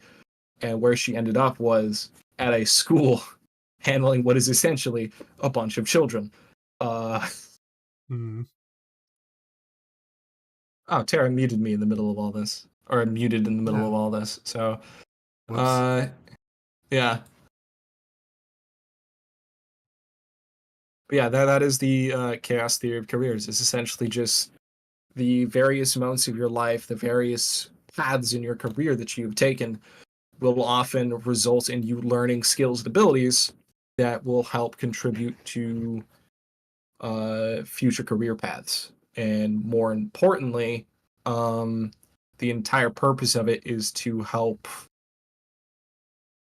people who are incredibly stressed about, the current career market and like society that we live in. So it's like, like you are always working step by step, getting better, learning things, and you just have to learn how to identify opportunity and how you could fit into it. And that's the way that you should view like the current job market and stuff. So yeah, Man, learning stuff. I really wasn't expecting this to turn into an actual podcast, but here we are. Whatever. Bungus talk. Anyway, there you go. See, now I'm just imagining you walk into a new area and that pops up. With the same like bass drum sound effect. Yeah. Honestly, it kind of reminds me of the scene transition for uh Law and Order. Oh yeah, that. Yeah, it's like the don don. Yeah. It's definitely not the same, but it holds the same sort of impact. Yeah, the impact is when it cuts away, specifically. Because with the Law and Order one, it's a fade into it, and then it cuts Mm. away to the tone. While with the Remedy games, it's cut in, cut out. Very snappy. That's it.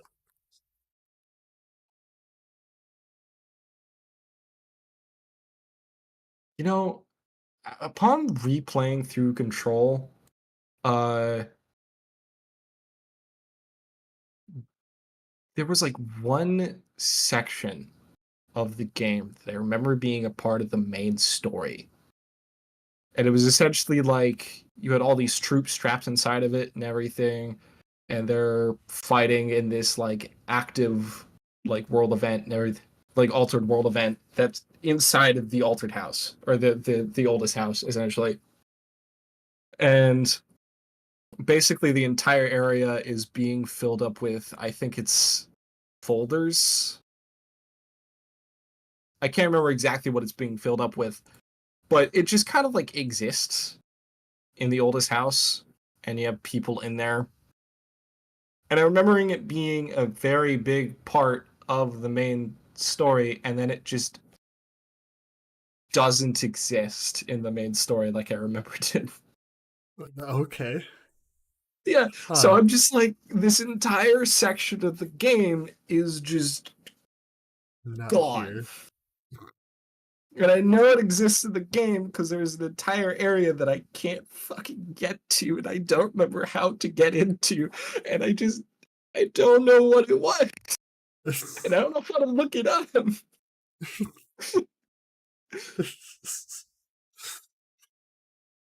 Oh, would this be a good time? Sorry, would this be a good time to bring up that I finished reading all of Sonic Archie comics? oh shit. Yeah. So what's your final Uh, verdict? so just so I can also say this at the same time, I have not read through all of Sonic Universe. I have read through all of the mainline Sonic Archie comics and all of the Knuckles the Echidna comics. And the Knuckles the Echidna comics during the time of fuck, I can never remember his name. There are two very standout authors in the history of Sonic. That's not to say that they are the most incredible Sonic authors, or that they are the two only notable ones. But the one very notable one is Ian Flynn, who is the current author of the Sonic comics at IDW. And the one right before Ian Flynn is Connor mentioned him. Uh,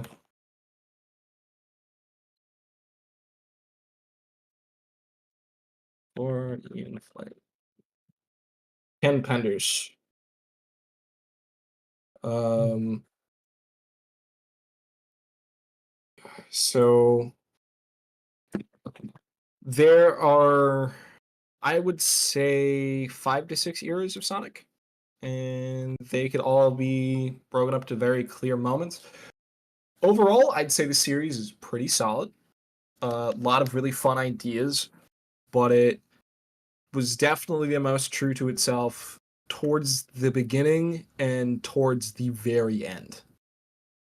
Uh, so basically, the eras that I can think of, and I doubt this will fit into the number that I said earlier, is essentially you have the original comic series, which was more episodic, over the top fun, with a major focus on making fun of its villain, uh, Dr. Ivo Robotnik, you know, Yeah. or Robotnik, if you prefer, and keeping it like that, followed by it becoming slowly more and more serious, where like Robotnik started becoming more of a legitimate threat.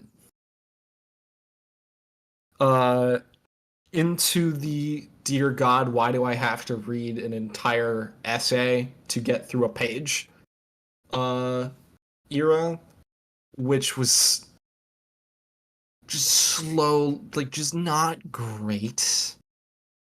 It included such stellar plot points as Monkey Khan, who is just the Sun Wukong reference, Mhm. showing up for I would say about 2 chapters, uh, popping up towards the end of his initial release, beating the shit out of Sonic, and then coming to a rocky compromise, followed by them going ahead and fighting the Iron Queen and the Iron King, where Sonic uses a fan to launch the Iron King off into fucking space, essentially. And that's it. Uh, there's also Darcy the Dragon, who was introduced to just be a dragon, and then she held a couple of other interesting plot points, such as Darcy the Dragon always being capable of uh, just knowing when people are telling the truth, Mhm. so that she could arbitrarily prove Sonic's innocence in a scenario. To her then just having an abusive dragon boyfriend, and then they just kind of have her break up and they write out both characters from the series for the next like 50 issues. Mhm. Like a bunch of really weird plot points that are introduced and go nowhere. Oh, like for example, Super Tails, or Tails being like the savior of the universe. Hang on, huh? Uh yeah, so Tails was given a prophecy, and over the course of like 100 issues, they keep bringing up this plot point. Tails, you are the savior of the universe. You will save everything, Tails. It would be great, Tails. Followed by him having a conversation with a character named Mammoth Mogul, who is beaten while Sonic is unconscious by Tails turning into a giant, super roided out buff guy, which I could find an image of, and then beating the shit out of him and then taking all of his powers and shoving him into an emerald. Mhm. Uh, which is entirely redeemed later on when we had one of the coolest parts ever where Mammoth Mogul returns in full fucking force. We have all these different forces coming together to beat the shit out of Mammoth Mogul. And then in the end of all of this shit, it's like, just honestly, I would suggest reading it yourself because it's genuinely interesting. And it was like incredible payoff. And that is like in the Ian Flynn era. And I would say that you could split the Ian Flynn era into two, three chunks, which is essentially Ian Flynn giving every single Sonic fan a personal fucking blowjob, uh, Oh, and just paying off every single one of the wasted plot points that have been appearing over the past like 200 issues, which is like at that point like more than the issues, or like around the amount of issues that have been released. Just paying off each and every single one of them, followed by just the pure Ian Flynn era, where he's allowed to do everything that he wants to do, and it's incredible. He's such a really good writing, really incredible payoff, some of the greatest moments in villain payoffs ever. Uh, he takes Dr. Eggman out of the equation for a little bit to allow a new villain to come in, and then from that makes Dr. Eggman even more insane than he was before. Like genuinely, one of his fights. Actually, no, I'm not even going to spoil it. You read it for yourself. It's genuinely great. Um, Followed by uh the Genesis Wave arc, Mhm. where essentially what the Genesis Wave is, it is essentially Dr. Eggman created a device that was capable of rewriting realities, Oh. and he would be capable of keeping all of this information to himself in his own head so that he could alter the world events. But what he didn't account for is Sonic the fucking Hedgehog, obviously, who then fixes all of the issues. And the second Genesis Wave arc is fucking bananas. Especially everything leading up until that moment, and then like all the shit that's happening during it. Like, dude, they brought up fucking Sonic Unleashed. What? Sonic Unleashed was released in 2008. The end of Archie Sonic came out in 2016. And the Holy shit. story for Sonic Unleashed in the comics is infinitely better than the game itself. Which, honestly, I would say Sonic Unleashed had one of the better stories for like the Xbox and PlayStation 3 releases. Like, genuinely insane. It was really interesting and really cool. So by the end of Archie, like the Archie Comics Sonic run, super good. Do I think you should read all 290 issues? Yes. Fuck anybody who says otherwise. When it's good, it is incredibly good. When it's bad, it's not. It's not as much. But like it's really bad actually at times. But I mean, like, oh my god, the story, the payoff, Sonic Universe so far is like really fucking great because it's also paying off all of the weird plot points that they couldn't fit into the mainline series. And like it has some of my favorite characters that were introduced. Like, do you know about Evil Sonic? I know we're going a little bit over time here, but do you know about Evil Sonic? I don't know about Evil Sonic, no. So very early on in the series, there was a character introduced named Evil Sonic, who the only difference between him and Sonic were that he wore a leather jacket and shades. Oh. And he was Sonic, later buddy, fucked your mom. kinda, but it was very child friendly. Mm. Followed by him being reworked into Scourge, who Scourge. he looks. What a name change. Yeah. Unfortunately, he's never been brought into any of the games, and I don't know if he's ever been replicated anywhere else. But yeah, this is Scourge, and his whole deal is that essentially he like tried to channel the powers of the Chaos Emerald, and then was transformed into a green-looking hedgehog. And it sounds stupid on paper, but his whole character arc goes from like I'm just Sonic but evil to I've conquered an entire world through sheer force because I got bored. Oh. Yeah, it's fucking cool. Plus, he has his own supersonic transformation as well, which isn't just like a gold version; it's purple, which is pretty awesome. And just like a whole bunch of other cool and interesting stuff. It's a lot of fun. And genuinely, you should check it out and read it. Plus, the Evil Universe characters are all very interesting. Like Amy Rose is honestly terrifying. I'm not gonna spoil it either. She's genuinely terrifying in her representation in the Evil Universe. Everything with Knuckles is pretty fun. Everything with the Dark Egg Legion is pretty interesting, especially all the different stuff with fuck, what is it?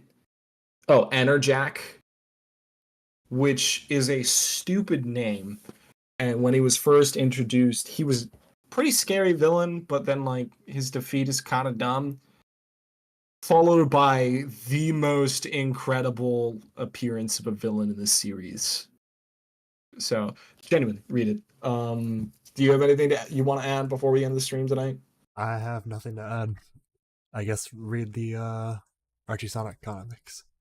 Yeah, genuinely, give them a shot. They're all totally legally free online. I promise.